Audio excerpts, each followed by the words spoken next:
Gauri Suryavanshi. S मराठीमध्ये आपलं स्वागत. वळूया आजच्या बातमीकडे. ऑटो रिक्षा चोरी करणारे 2 सराईत आरोपी जेरबंद करून 1 लाख रुपये किमतीची ऑटो रिक्षा हस्तगत करून रिक्षा चोरीची गुन्हा उघड. गुन्हे शाखा युनिट 2 ची कामगिरी. सातपूर पोलीस ठाणे येथे रिक्षा चोरीचा गुन्हा दाखल होता.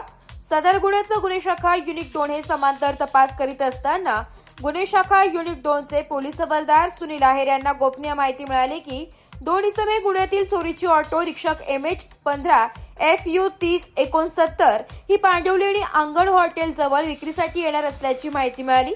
सदरची बातमी वरिष्ठांना कळून वरिष्ठांच्या मार्गदर्शनाखाली सदर ठिकाणी जाऊन सापळा लावून आरोपितांना शिताफीने ऑटो रिक्षा MH15 FU 3069 ताब्यात घेतलंय. त्यांना त्यांचे नाव गाव विचारले असता त्यांनी त्यांची नावं प्रदीप जगन्नाथ तुपे, वय वर्ष 35, राहणार राजदूत हॉटेल मागे, सिव्हिल हॉस्पिटल समोर, त्र्यंबक रोड, नाशिक. योगेश बालू लोखंडे, वय वर्ष 29, मूळ राहणार राजवाडा वणी, तालुका दिंडोरी, जिल्हा नाशिक. हल्ली राहणार राहुलनगर, टाकळीगाव, उपनगर, नाशिक रोड असे सांगितले. त्यांना ताब्यात घेऊन त्यांच्या ताब्यातून 1 लाख रुपये किमतीची ऑटो रिक्षा हस्तगत करण्यात आली असून आरोपितांनी दिलेल्या कबुलीवरून सातपूर पोलीस ठाण्यात दाखल गुन्हा उघडकीस आलाय.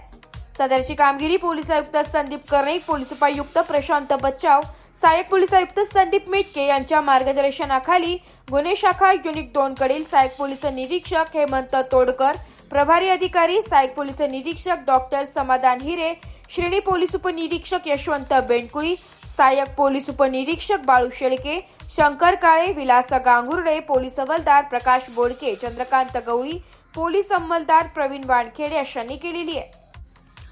एस मराठी न्यूज साठी नाशिक शहर प्रतिनिधी नाशिक. अशाच नवीन ताज्या घडामोडी जाणून घेण्यासाठी आमच्या एस मराठी न्यूज चॅनलला लाईक करा, शेअर करा, सबस्क्राईब करा आणि बेल आयकॉनला क्लिक करायला विसरू नका.